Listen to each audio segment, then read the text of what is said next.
Hello, everybody, and welcome back to the My Generation podcast. On today's episode of the show, I'm going to be doing my quick review of Star Wars Season 7 of the Clone Wars, and I'm going to go through the three arcs, what I love about them, some spoilers, some non-spoiler stuff as well. If you haven't seen it, I thoroughly recommend going and watching it. You can find it on Disney Plus, which is where I watched it very recently, and yeah. It's obviously split into three sort of major arcs, so I wanted to sort of deconstruct them equally because it's almost, with this season, unfair to sort of judge it as a whole because each arc is so different. So I am going to segment this review into three parts, starting, of course, with the Bad Batch arc, where they are going to find Echo. It's incredible. So with this arc, I thought this was a good arc. I thought this was classic Clone Wars era arc. It had the cheesy narrator at the start that we all love. It's one of the things from the Clone Wars that I just remember so distinctly. We've got the action, the thousands of battle droids being torn apart. We see Anakin really powerful, all that great stuff. And it's a fun arc. It's certainly not got a lot of emotion until we sort of get the stuff with Echo that happens sort of later on in the arc. But I do enjoy this. The new characters are great. You've got the classic sort of troopers. You've got the sort of leader, the really brutish, powerful one. You've got the tech one. They're all sort of very normal kinds of characters for this sort of group, but their interactions are really nice. They're really nice. That you can tell they've been with each other a long time. It's a really great concept having clones that don't necessarily fit the system. I really like that because obviously we saw it with 99 before, with what he had, the aging. So it's nice to see other clones that have that sort of mutation. Obviously seeing it with Fives as well with his inhibitor chip before, which is probably the best use of that. But it's nice they're bringing it back with the Bad Batch, and arguably a very different way of doing it. One that I thoroughly enjoyed, and their interactions with Rex were really nice. Rex being this very stoic, traditional clone with this sort of ragtag group. It's a really nice dynamic because Anakin sort of falls in between, really, where Rex is all about the sort of order, and the Bad Batch are sort of off of that, and then you got Anakin in the middle who's a little bit crazy but also still part of the order of things. So I thought that was pretty cool. I think he did learn a lot from them. When you actually get to meet Echo, it's a really emotionally quite powerful stuff because he's obviously part droid. It's really emotional watching this character come back. You have to think about how much time he's spent away, what he's been through. It looks like it's been a really tough time for him. And so all of that baggage is brought with you. You think, how long has he been like this for? And it's just, it pulls at your heartstrings. I think it's a really, really strong idea for an escape and a chase. And there's some brutal imagery in there for him as well. It shows him really how much pain he was really in. And seeing him join the Bad Batch was, at the end of the arc was really, really nice. Because it gets him out of the Order 66 stuff, and I'd be very interested to see what happened to the Bad Batch group during Order 66. Were their inhibitor chips damaged in the same way? Maybe when Echo was hooked up, his inhibitor chip was also damaged, so maybe they don't turn. It would actually be quite nice to see what happened to them potentially. But yeah, seeing his arm. Seeing all the sort of nodes all over him, it's really strong imagery that sticks with me. The reason why this arc isn't absolutely the sort of top draw for me is there are some filler bits, which is very sort of can be quite typical of the Clone Wars. There are some massive, really important scenes, but there's also filler, and sometimes the filler outweighed, the really strong moments in this season. There was a lot of droids just being mowed down, which is fun, and I enjoy it, but there was quite a lot of it. And that sort of takes us into some of what I want to talk about with the next arc with the Martinez sisters, because I think I quite liked some of this arc. Again, this arc actually it introduces you to some more of the sort of bounty hunter world, which was really cool. It was nice to obviously see, more of the Pikes go a bit more behind the scenes of the Star Wars criminal underworld. I like that aspect of it. I think the arc was a little bit wasted. I think what they did in 4 episodes, I would have much rather they didn't do that in 4 episodes. I think they could have told that story in 1 episode and then dedicated more time to those last 4 episodes, which I absolutely loved, and I'll get onto that in a moment. But those last 4 episodes I adore. They're really strong, and I think that it could have been expanded on, and maybe taking some time away from the middle arc, these 4 episodes. It tells quite a nice story of how the Jedi weren't super rosy and loved by everyone. They sort of lost the encouragement and respect of the people that just live day-to-day lives, and I found that really fascinating because it makes the shift from the Jedi loving angle of the people to the hating and the outcast. It makes it a little bit more gradual, as opposed to Revenge of the Sith, which can sometimes feel a little bit not forced. It feels a little rushed, but what Clone Wars does here in this arc especially is it slows it down. It makes it feel more gradual. It feels like it's been happening for more time, and that's nice because then now I rewatched episode 3 after watching season 7, and I enjoyed the film more, which is always great. It's nice when the animated series can support the what it's attached to. I don't think it's an incredible arc. They could have done it in less time. It's not my favorite, but I do think it's got its place. It was fun. There was 1 episode which literally it started with them in jail and then ended with them in jail, and I was just thinking that was a really wasted episode, which was such a shame. But it does sort of lead into the final arc, really, the Siege on Mandalore arc. This is the one they wanted to make. You can tell this was where it was all leading, and this arc feels different. They changed the color of the text. They got rid of the cheesy voiceover at the start, and they just went for it on this arc. The story's obviously following Ahsoka and Rex and Darth Maul and their interactions. They're sort of the 3 cast aside characters from Revenge of the Sith as this story slowly moves into the Order 66 era, and it was actually really, really cool to see some episode 3 timeline stuff in there.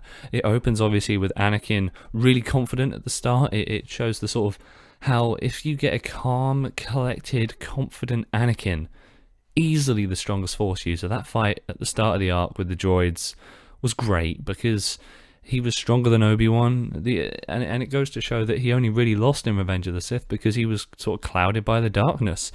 It was great to see Anakin at the height of his power, really. And he was, and he knew it, and he felt it, and it was good. And sort of his reunion with Ahsoka was really sweet, and having the clone troopers that had the markings like Ahsoka was a really strong bit of symbolism for how much he cared about her and how glad he was that she came back. I loved how they handled that.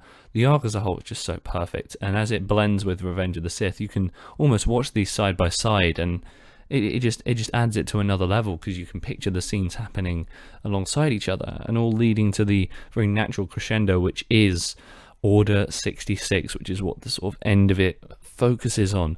What I love most about the last couple of episodes is not only are the shots all beautiful, but you've got the leftover characters who still have quite an important part for the story, but they're the cast asides. They are Rex, Maul, and Ahsoka, who become the 3 main characters, namely Ahsoka, I'd say.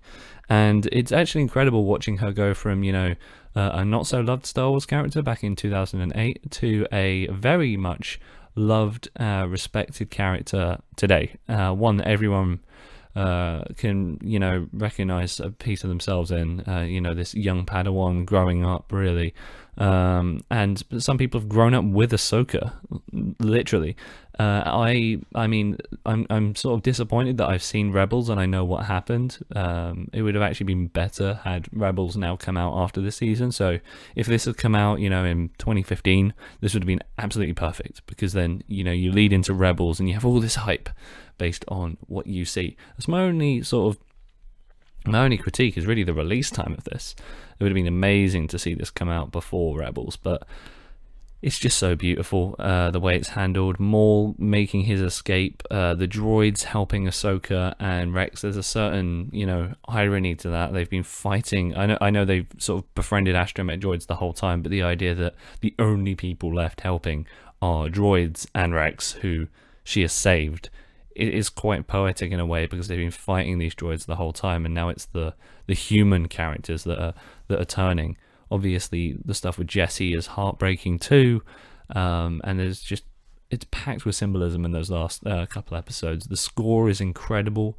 It feels like its own little movie. I think, if you think about it, the original Clone Wars movie they released in 2008, I would sort of put that in the Clone Wars series as like just a couple episodes in the series, and make the Siege on Mandalore arc, make that a movie, because that deserves to be a movie. It's filmic. There's some beautiful shots when Maul's destroying the hyperdrive, and all the stuff in and around that bit is so visceral.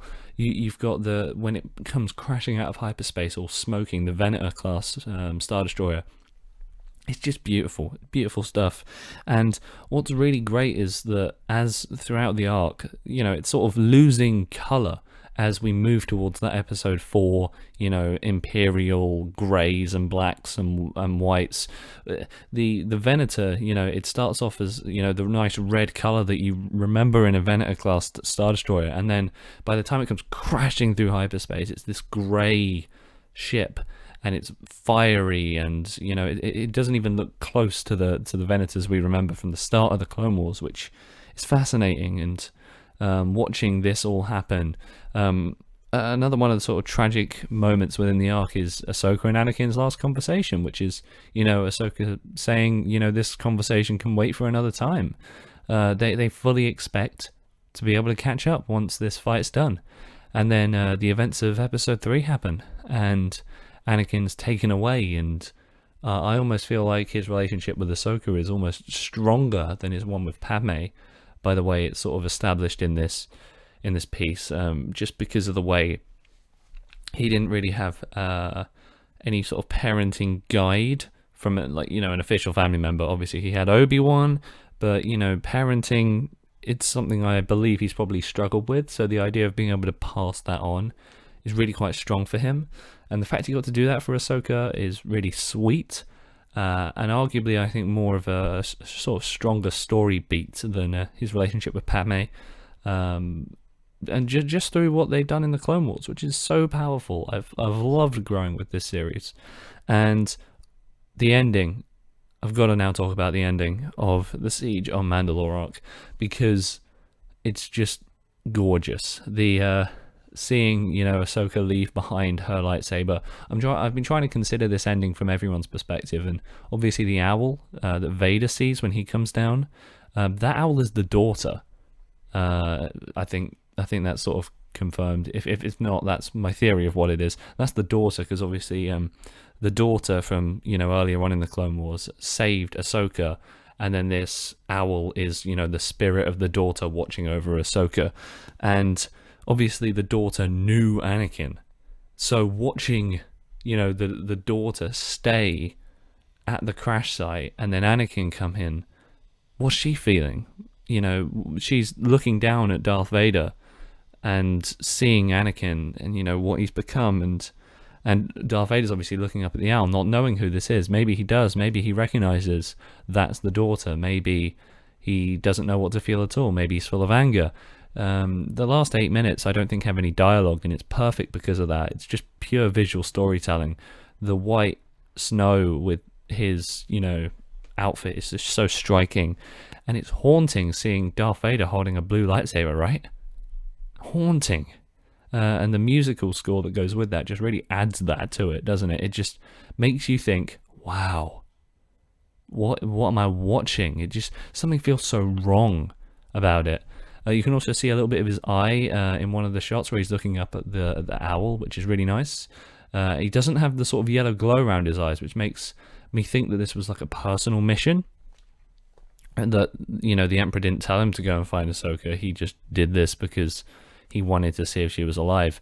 And Obviously, this last little scene after the show's finished, with Darth Vader, is a little bit of time after the Clone Wars, but it's still fresh wounds for Darth Vader. He's lost his wife. He thinks he's lost his children as well. And this scene makes him believe he's lost Ahsoka. He's lost everything in that moment. And looking up at the owl, maybe he recognizes it as the daughter and thinks back to that Clone Wars era, because obviously he was having visions of Darth Vader in and around that time. Maybe he's realizing his mistakes in that moment, or maybe he's just so full of hatred that he just sees through it. I saw a really great comment on someone's review of this, which was something to do with he can't even bring himself to go inside the ship to check if her body's there, and that's interesting to me. He takes the lightsaber as a memento, really, because you never see it again in any sort of Star Wars media. So he's taken that as a personal memento. He's not ever been big on taking trophies, Darth Vader. So I can't remember. He didn't take Obi-Wan's lightsaber in A New Hope, did he? Can't remember that.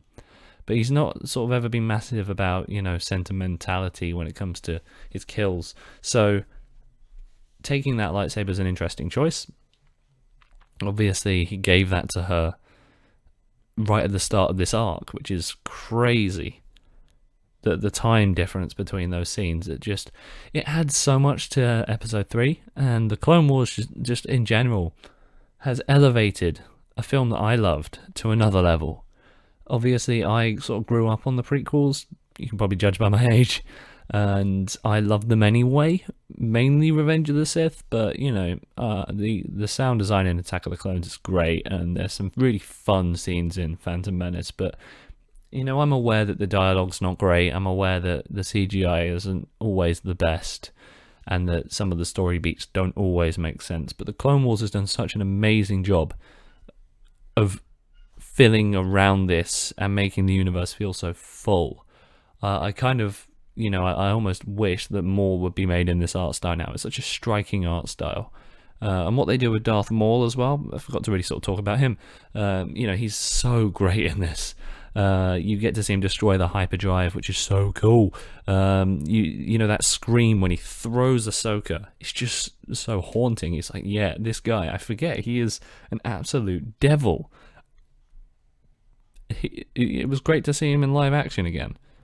Such a fascinating character, Darth Maul, in general, because he's sort of he's been a throwaway for a long time, and watching Ahsoka and Rex sort of fall into that camp of like, we're not the important characters, but yet making them feel important is, they did it so well. It was such a difficult thing to pull off this last arc, because if you think about it, you're taking 3 characters that we know survive because of Rebels, and you're taking 3 characters that, if you're a fan of the main movies, don't really matter because they don't show up in the main movies again, but yet, despite the fact that we know what's going to happen to them, they're going to survive. And despite the fact that we know that they aren't going to affect the main plot, except in Rex's case, because it's said that he fought on the Battle of Endor, which is really cool, you get a really rewarding payoff, because it shows you where they go. And it's not just about gimmicky, like, let's show everyone where they were in Order 66. It adds detail. It adds so much. Watching Rex's inhibitor chip come out, the reliance on droids is a really interesting allegory, considering how much they've fought against them. And then when seeing, the end and the coldness of that snowy planet, and just Darth Vader there, it's incredible. I'd love to know what you think about Star Wars Season 7. Please do let me know in the comments below. You've probably seen it by now. It's been out for a little while. If not, you can check it out. I'd thoroughly recommend you watching it, because it's just so good. Especially the last arc. I'd say you can skip the first 2 arcs if you want. If you want, just maybe you're not a massive fan of the Clone Wars in general, you've not watched much of it, just go straight to the last 4 episodes. I'd say that's where the sort of real meat of the story is. Watch it as a movie, I'd say, is probably going to give you your best experience. Watch it as it'll total out to about 2 hours, so if you've not seen it, that's probably the best way to consume it. I'd thoroughly recommend it. Please do watch that arc and then watch Revenge of the Sith afterwards, because that's what I did, and it really helped. Or if you want sort of, a good order, it's, Attack of the Clones. Watch some of the really important arcs of the Clone Wars. You can find out which arcs are really important online. There's only a handful that I'd say are top tier, and then watch this, and then go into Revenge of the Sith. It's really helps. And there's some really good stuff in Star Wars Rebels. So if you want to really sort of go all the way with this, and you just love Ahsoka as a character, watch this last season, Siege on Mandalore arc as a film, and then go straight into season 2 of Star Wars Rebels, where there's so much great stuff happening there. I'm not going to talk about that here, because if you've seen it, you've seen it, and if you've not, you've got a lot to look forward to. I can tell you that. But that sort of concludes this little review of Season 7 of The Clone Wars.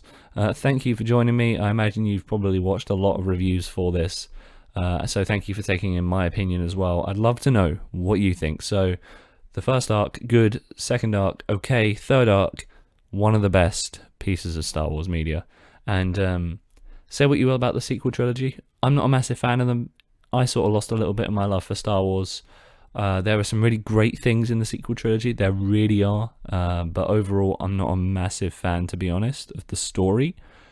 But the Season 7 of the Clone Wars has, and Star Wars The Mandalorian have really rekindled some love of Star Wars for me. If you'd like to see me review The Mandalorian, let me know in the comments, and I will get on that. Thank you all so much for listening to this week's episode of the My Generation podcast on a Sunday evening. We got a lot of great stuff coming up, a lot of stuff to do with Star Wars too. We've got Leo Wolf. He's coming onto the podcast very soon to talk about his collection of 70s and 80s Star Wars figures, some really rare ones in there as well. And we talk Lego very soon on the podcast. That's in fact, actually, is it soon? Or was it the last episode we did? It's in and around now. Very, if it's not out, it's coming out very soon. The Lego episode. And in there, we definitely talk about Star Wars Lego. So if you're a big fan of that, please check out those Thursday evening episodes coming very soon to the My Generation podcast. Thank you all so much for listening. I look forward to hearing from you about your opinions on Season 7 of the Clone Wars. And we'll tune in with you next time for the next episode of the My Generation podcast.